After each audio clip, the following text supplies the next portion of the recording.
Hello and welcome, and here we are after a crushing defeat, which has been handed over by Australia to Pakistan.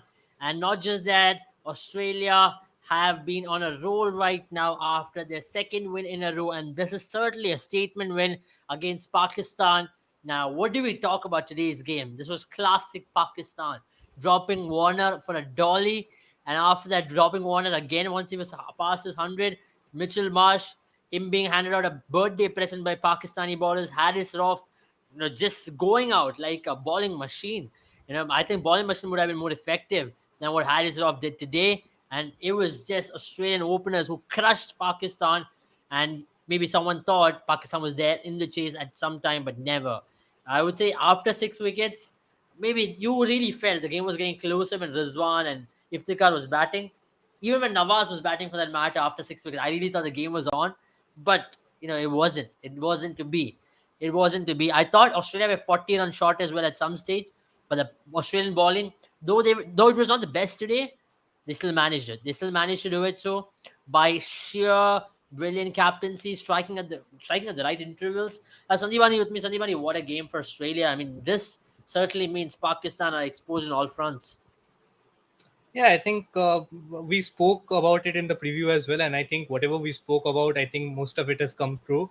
Australia did bat Pakistan out of the game, but I'll have to give them credit for the fact that they paced their innings really well till the 40th over, I would say, and probably just before the 40th over, they at one point they needed 103 of 12 overs with 6 wickets in hand, and Iftikhar was looking to take the game on, but I think the mistake that they did was go after Zampa in his last 2 overs. I think cricket smartness is something that Pakistan really, really lacks. And I think it was the target that like they needed to target the fifth bowling option, which they did. They picked up 40, 40, 80 runs of the 10 overs which Stoinis and Maxwell bowled. And also they needed to target one of those four seamers. They were really going hard after Patrick Cummins because Hazelwood was bowling really well. Stark was earning down the line early on and later as well. So I think Hazelwood was the best bowler till Zampa came in, and I think it was just to play out those 2 overs. You with 103 required of 12 overs and Zampa only having 2 overs left. You did not really need to take those sort of risks which the Pakistani players took. They could have just played him out probably 12, 13 runs in those 2 overs and then gone about their business. I think 10 overs, 90 runs is easily chaseable in this track, and the dew was setting in with 6 wickets in hand. I think it would have been a really really fun thriller of a contest, but Pakistan lost their last 6 wickets for just 36 runs. So and Absolutely. I think it was a comedy of errors in terms of fielding from both. You mentioned Pakistan. Pakistan did will be heavily they were the heavier affected side because they dropped Warner at 10 and he went on to score 163. But I think Australia were not clinical in their fielding as well, and I think the bowling was also not up to the mark. I think it was a 340 350 par pitch. If Yep. you were bowling well, I think none of the teams were bowling well. Australia weren't bowling well, Pakistan weren't bowling well, but 368 is a huge mountain to climb even when you're not bowling well or fielding well. So I think that is where Australia got away with it. But I think it's a clinical performance, not a dominant one. Yeah, absolutely. I also agree with you because these are the kind of performances you would really want to to stop a team from doing, especially a team like Australia. Because once they get on a roll, you know what they can possibly do. They can create havoc in certain teams, and they can create havoc in this tournament by going on a roll as well. Yeah, but to be very honest, to be very honest today, I have to be honest about this. Is that Marsh and David Warner? They were the ones who really turned the game. We have to talk about them in depth, especially David Warner. After the chance which he got, he just looked like the Warner of the past. And especially taking on a ball like Harris of both Marsh and Warner, that was game set and match right there. Once they had that partnership, even though Pakistan could claw back in the last 5 to 10 overs, the game was almost over. Pakistan made a tremendous comeback in the last 10 overs and last 5 overs, especially by just conceding 24 runs. But Jaren, I personally thought the game was done and dusted after that partnership by Marsh and David Warner, because what they did was to apply pressure on Harris Roth, apply pressure on the likes of Osama Amir. Though Osama Amir was bowling well, he was in the depth, the flight, the turn, everything was going well for him, but they just kept scoring. They made sure that No bowler could go out there and apply pressure on them. They were just imposing themselves on them. Oh yeah, I mean, they made hay when the sun shone. That's the best way to say it, because it was a tough pitch to bat on after that 30th. After the 30th over mark, because after that, I suppose there was it was very difficult to really get going after the ball. The ball got softer. So what Australia really did well is to ensure that they scored their best, to play their best cricket in that first 10 overs. So, having said that, on the other hand, if you look at Pakistan's partnership as well, even though it went on for the same amount of time, it did not have the same impact, because David Warner and Mitch Marsh knew that the new ball is going to help a lot, and that it's going to be the easiest time to score runs in. And they went after the bowling. They went after some of the best bowlers out there. Harris Roth is not having a very good World Cup this time around. He's been probably the weakest link, and he's been giving runs away for free at this point in time. So a lot of issues that Pakistani bowling have to deal with. They only clawed back in once the ball got softer and once it was more difficult to score runs. So the fact that they're not getting early wickets in the power play, it's just hurting them a lot at this point in time. Absolutely, I agree with you on that. I hope Pakistan management or coach would be saying Dil Pakistan was in play. That's why they lost. I think that's their excuse, anyways, for this tournament. So that's the only way they can save face, maybe at the end of the day. Otherwise, this tournament is possibly done and dusted for them in a long way if they continue to play like this. But having said that, Satyabadi, one other factor is how better could a Pakistan ball today? That's one interesting question right there. How well could a Pakistan ball today? One factor is I thought they erred on their lengths a lot. I thought they were all over the place, especially considering the fact that their lengths wasn't prominent into one. They were extremely short, especially Harrisov was short. Even I thought Shaheen Shah Afridi was short in certain instances. They could have possibly ball slightly more fuller. I know you can't ball extremely full in Chinnaswamy because you can go for a lot of runs, but there is a certain length, maybe to a 6 meter, 6.5 meter length. That is a right length to ball in a stadium like Chinnaswamy, in a pitch like Chinnaswamy, is what I personally felt, which Pakistan really erred. They went for an 8 meter length, or they were 4 meter length, which was quite a half volley for the Australian batters to sit back and pull them away, or to play on the front foot with play a hit on the line as well. That's what I personally thought Pakistan would have done a little more better, isn't it? Yeah, I think first of all, I think the Australians really used the pace well, especially David Warner. He was just scooping Harris Ruff all over the place, and I think Mitchell Marsh is a more orthodox power hitter. He has that power game, and he was just smacking the ball all across the place. And I think Pakistan were bowling all across the place. I think only the first spell from Shaheen Shah Afridi was still, acceptable, because he was not really erring in line. But still, as the commentators were mentioning, I think Pakistan were bowling four good deliveries in every over, and then there were those two looseners, either half volleys, or they were giving them enough width to free their hands. And I think Harris Ruff, like you mentioned, he was just a 150 km per hour bowling machine. I think he was just coming in, giving half volleys and asking to be hit. And 70 runs from 5 overs is a figure that I don't even think Hong Kong Sixers could emulate such a feat. And I think he really pulled back and bowled his variations really well towards the later end of the game. One just goes. You just think why he didn't do that when the openers were going strong. There was no variation. There was nothing. He was just coming in, bowling the hard length, bowling too full, and getting punished. And also, I feel the spinners did do a good job. Iftikhar Ahmed, and that is where I find the captaincy really surprising, because if you consider Australia was some 143 for no loss after the end of 17 overs, but then there was a phase where Iftikhar Ahmed and Mohammad Nawaz, bowling defensive lines or whatever, they were not picking up wickets, but they were not giving. The game was not running away. If you see the phases as well, Australia scored only 59 runs in the phase between 20 to 30 overs, and before that, the last 3 overs only went for 6. So basically, they scored. There was a phase where they scored at only 5 runs per over in between for 13 overs. And that is where I think Pakistan lost the plot. Suddenly, you did not see Mohammad Nawaz complete his quota of 10 overs. You did not see Iftikhar Ahmed complete his quota of 10 overs. Suddenly, the pacer was brought into the game, and it allowed Mitchell Marsh to actually free himself, because Mitchell Marsh was the batter who was not playing spin well. Osama Mir was bowling really well.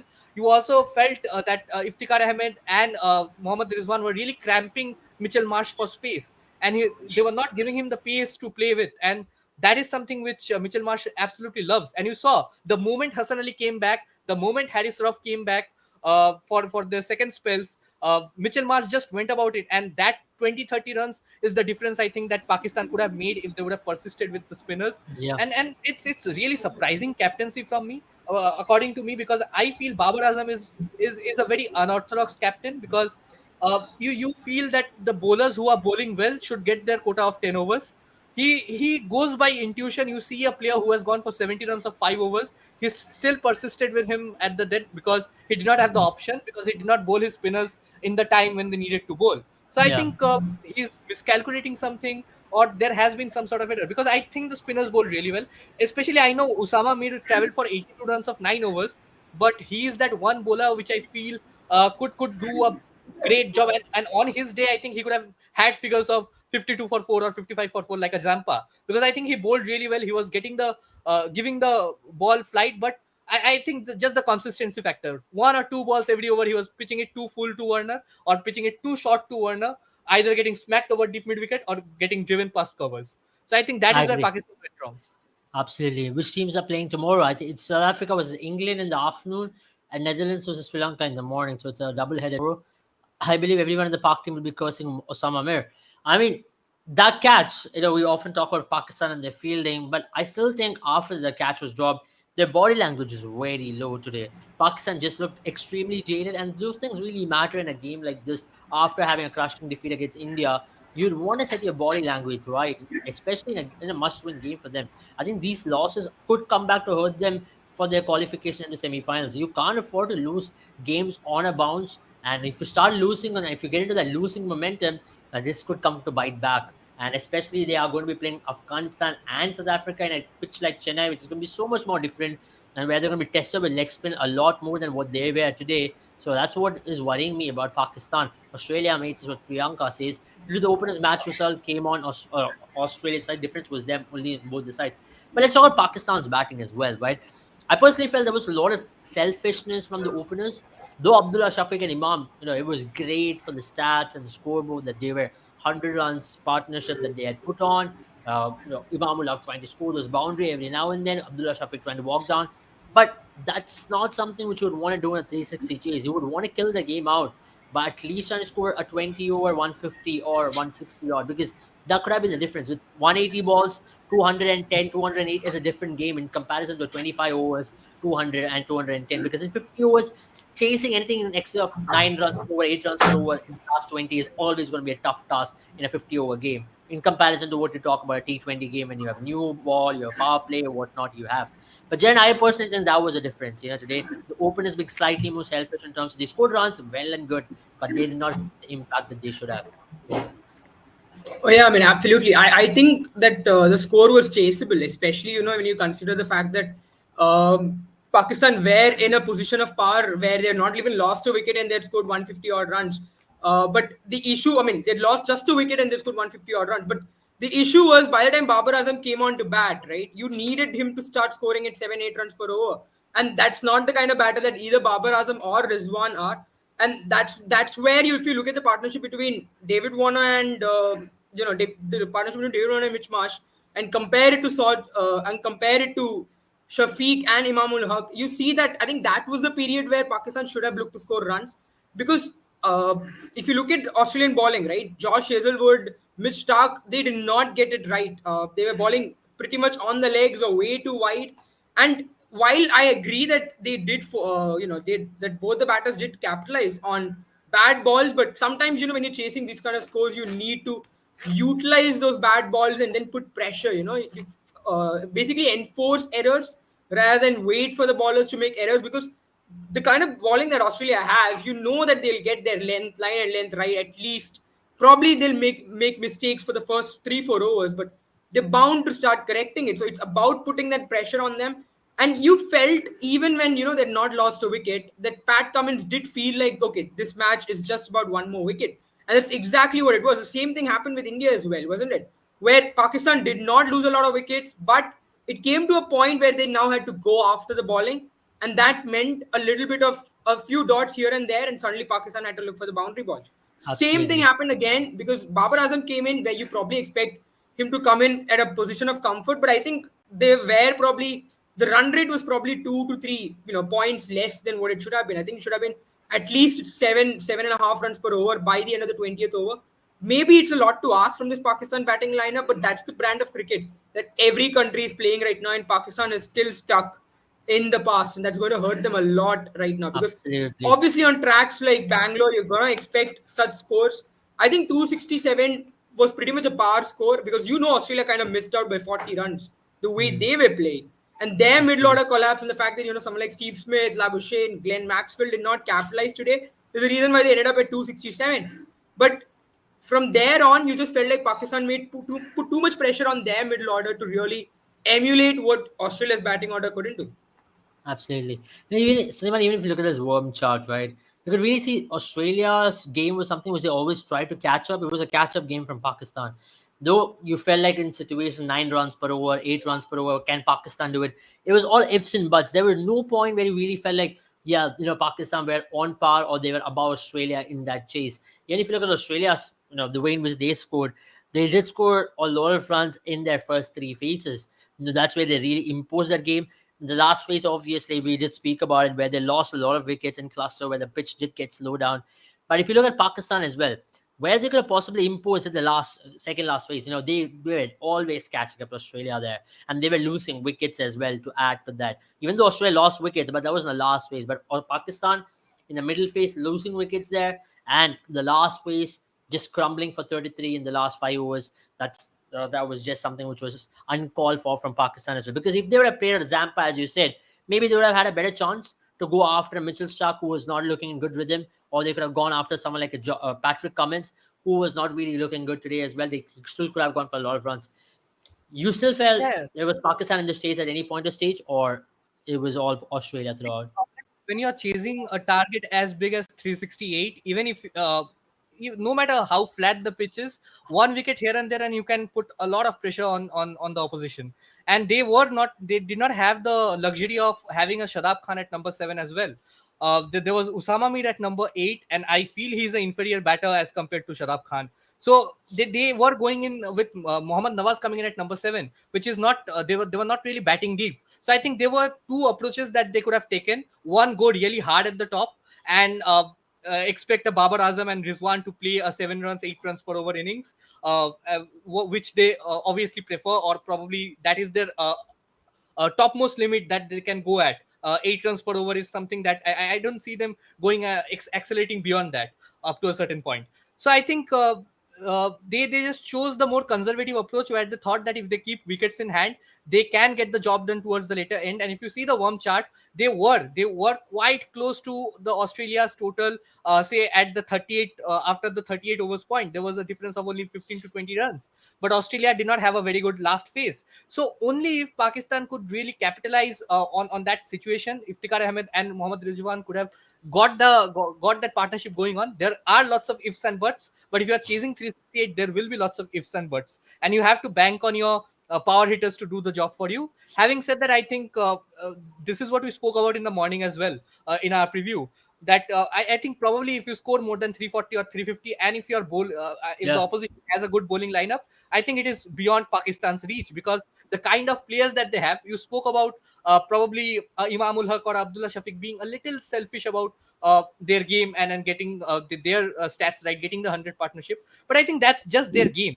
You can't really go after it. I think Abdullah Shafiq, Imamul Haq, Babar Azam, Mohammad Rizwan, the top four, and even add a South Shakil to it as well. I think they have similar template where they cannot score in excess of 130 at a strike rate of more than 130 or 140 for a long period of time. There might be phases, 1 or 2 phases. I think Iftikhar Ahmed is that one power hitter that they really bank on to finish the game for them. And he was looking dangerous. At one point, he hit Pat Cummins for 2 sixes in 1 over. Then he was taking the attack on Stoinis as well in the next over itself. But the longevity is not there. The consistency is not there. He's a Asif Ali sort of a player. And yeah, apart from that, the other Pakistani batters, they just don't have the template to go on and chase 368, even if it is absolutely. par, if it is below par. Absolutely. The key to Pakistan chasing the score was to score 90 in the power play. Australia's bowling was good, but they could have been more disciplined and consistent. Yeah, something which we did speak about. Australia wasn't at their best today, both with the ball and also towards the lateral end, with the I bat as think well. Hazelwood They could have been was much bowling better. They could have been still. more, Yeah, Hazelwood was still hitting the lines well. I think Mitchell yeah, Stark was, like Jaden mentioned. I think he was all over the place at the start. And Yeah. Pat Cummins was, I think, unlucky today, because I think Pat Cummins bowled similar to what he did against Sri Lanka. That drop catch by Sean Abbott, which ended up being a six, and it gave actually Abdullah Shafiq the momentum in the innings, because Abdullah Shafiq was that one player who was going really slow after the 10 overs point. He was going at a strike rate of 70 or even less than that.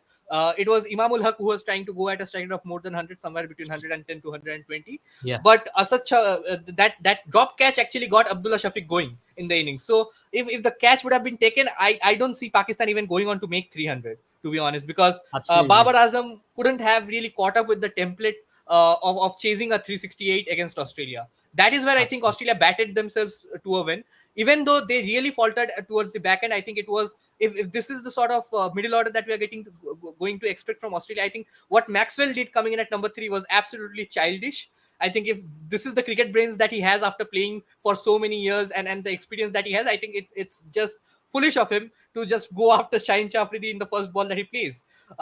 You saw none of the players, and Marnus Labuschagne is a misfit in the team that I have maintained for a long time now. You don't need two Steven Smiths in your team for a ODI squad. He does not have the power game. Simply does not have the power game. So you can probably even play up Cameron Green in his place until Travis Head is back.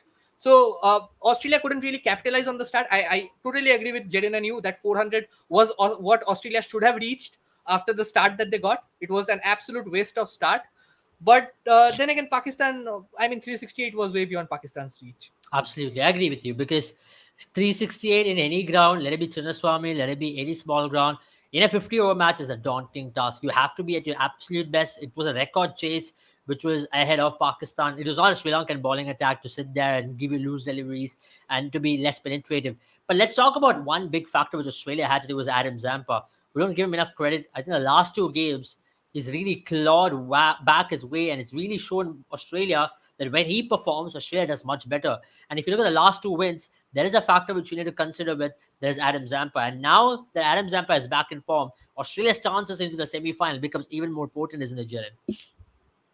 Oh yeah, I mean, I think to be very frank, his 4 for was much more impressive than Shaheen Shafridi's 5 for. And it's not anything against Shaheen Shafridi, but just look at the wickets that he's gotten. Right, he's the first wicket that he got was Babar Azam, the one batter who Pakistan wanted to survive for that time being. Take them to that point, take them to that solidity, or help them continue that solidity. And the next wicket that he got was even better. I think he got the wicket of I think it was Iftikhar Ahmed whom he got next right after that. Yeah. Yeah, it was Iftikhar Ahmed. This was again a ball which was ball through the front of his arm, hurried him on and got the front of his pad. And then 2 overs down the line again, Mohammad Rizwan. And finally, the last wicket was Mohammad Nawaz, the one hope that they had, who could take them over. So these 4 wickets probably would, if you had to go, if you have to look at the Pakistan batting lineup, probably the first 3 wickets he got are the most important wickets there. And those are the only reasons why, Pakistan couldn't continue winning. I mean, if you look at the win probability that ESPN maintains, right? Pakistan is the closest to win. I think it was 70. I think 66 or 66.65 Australia's winning chances were when Rizwan and Iftikhar were batting. And then after what someone like after what Adam Zampa did, it climbed up to 89%. So pretty much that spell where he came back in, got those 2 wickets is what ended Pakistan's hopes.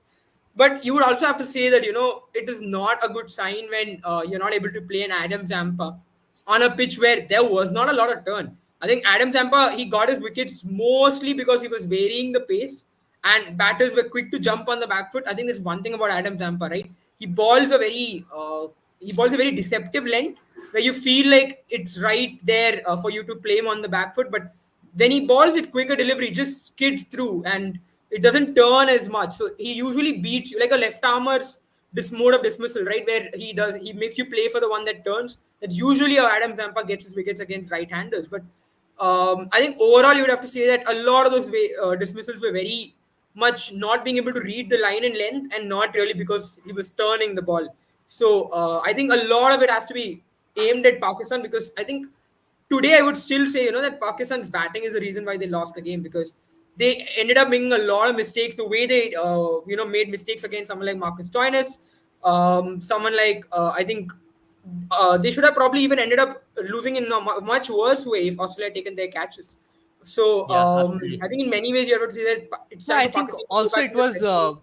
like I said, I think it was a brain fade moment. 103 Yeah, needed 6 wickets in hand, 12 overs. You just absolutely. had to play out 3 overs of Adam Zampa, and But and I think he's the only Sandeep, spinner, that's right? also where But Sandeep, let's be very basketball honest. There was helps no you. due with today's game. It was always going to be hard. Like what Australia also faced.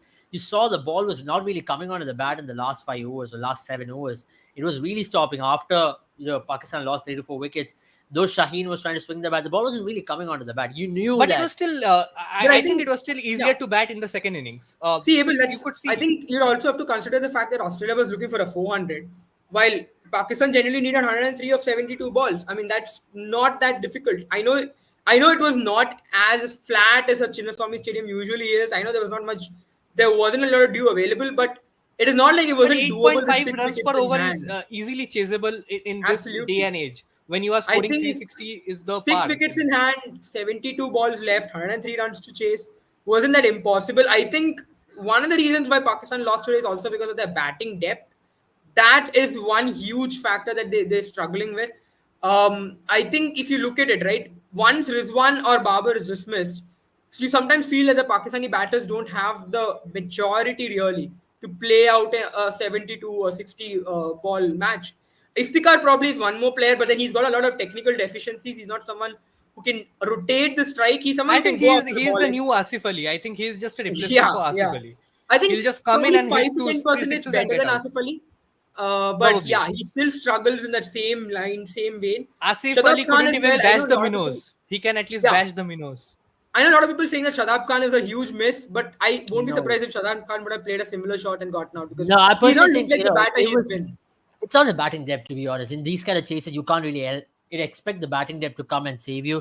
It was always going to be the top But I five think who's going to Pakistan guide has this enough team. batting depth. When you have a Shaheen Yeah, Shafridi who scores 44 of 15 deliveries in PSL to come in at number 9, and Hassan Ali. I think Hassan Ali was coming in at number 8 for Pakistan in the past. He's coming in at number 10 for you. And even Harris Roth can swing the bat as well. So I think they bat very deep. They bat till number 11. absolutely. Bobby wouldn't even make it to the Indian team if he was in India. I agree with you. And we got Bell and Crown. So that certainly means Ganteka what? So I'm not gonna talk about it. Gante ka king, mere Gante ka king, kaun hai Gante ka king. I'm not gonna, guys. Finish the lyrics off. If you know the lyrics in the comments and comment who I mean.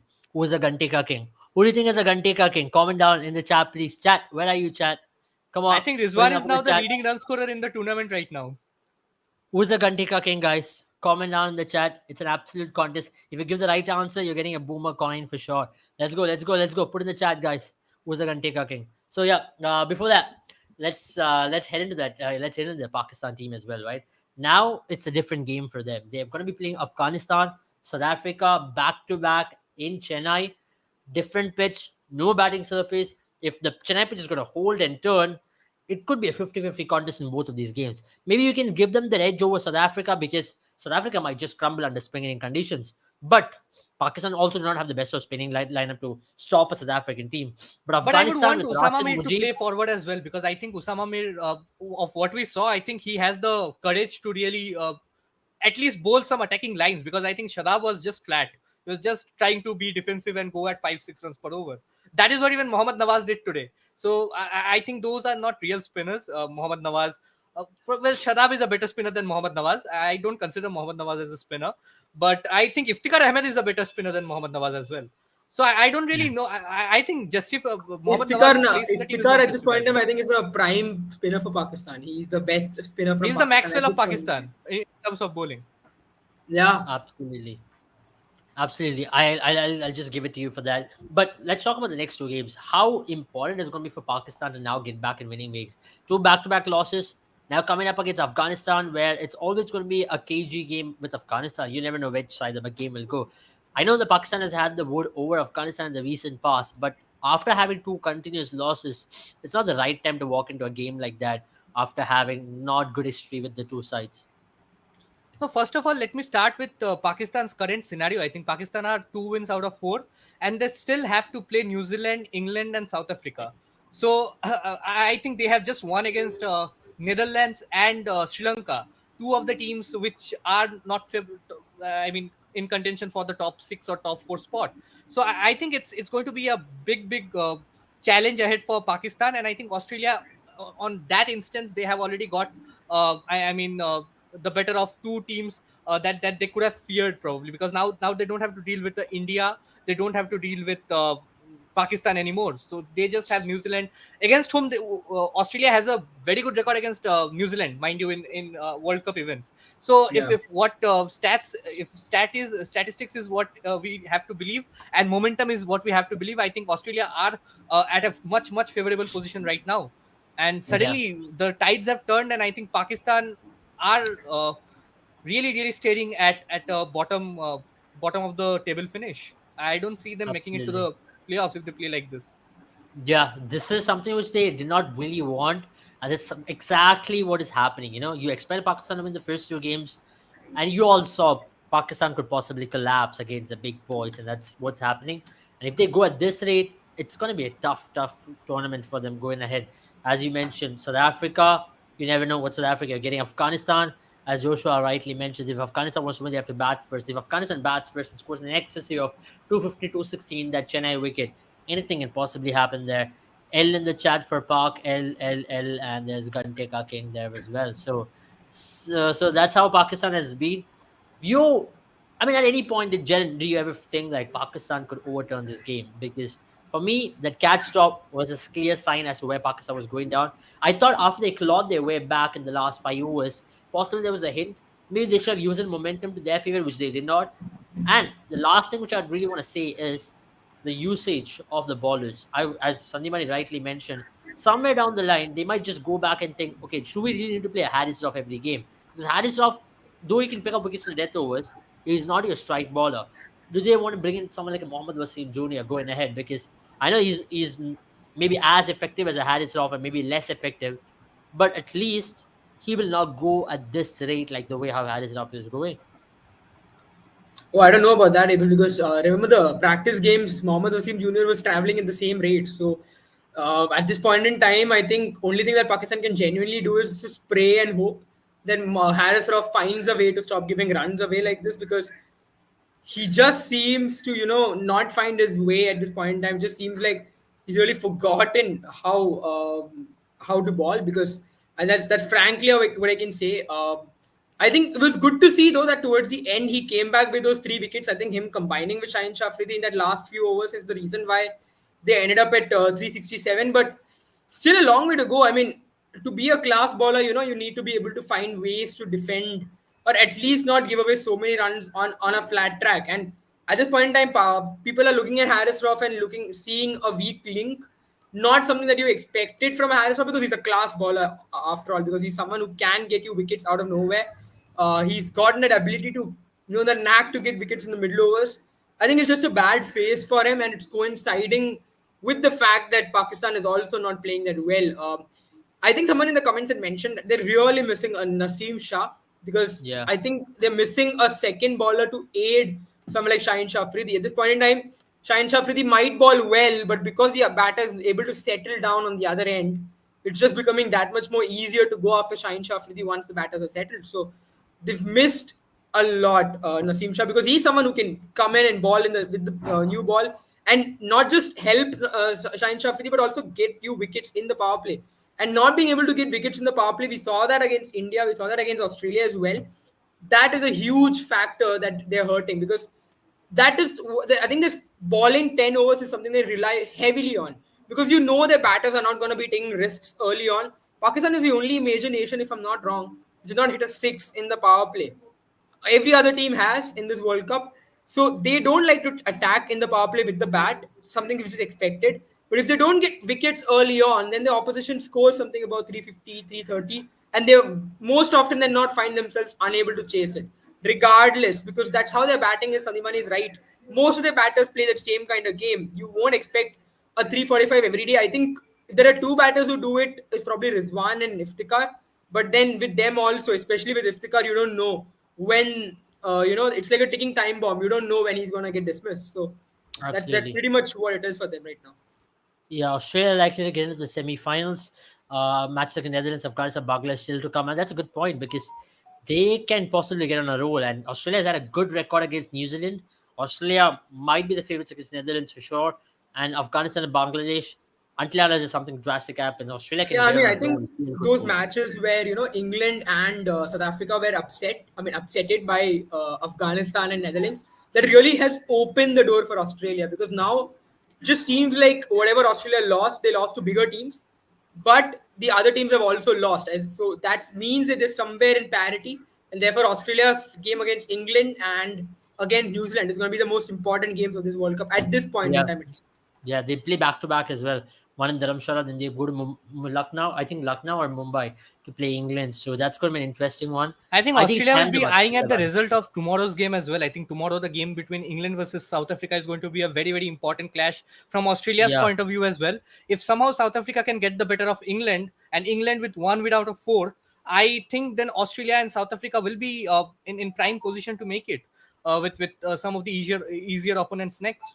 So I think Australia would be looking and hoping that England does not make it against South Africa tomorrow. But if absolutely. England are able to beat South Africa tomorrow, then we have the top 6 teams. And then it's suddenly an open contest where 4 teams are fighting for the 2 spot. We will have Pakistan, Australia, England, and South Africa at 2 wins out of 4, closely chased by Afghanistan, Netherlands, Bangladesh. And if tomorrow Sri Lanka beats Netherlands, then we'll have 4 teams at 1 win out of 4, 4 teams at 2 win out of 4, and the top two But teams at 4 out Sanjibani, of just 4. wait a minute. There could be a possibility of a rain abandoned game tomorrow. The South Africa was the England game because there's a cyclone which is alerted in Mumbai. Yeah. So that there is where things could possibly take a turn. If that game gets a washout, then it becomes even more easier for Australia in that regard, isn't it? Because Australia would really feel both the teams haven't got those 2 points. We can still, get on top of both the teams. South Africa will be hard done by.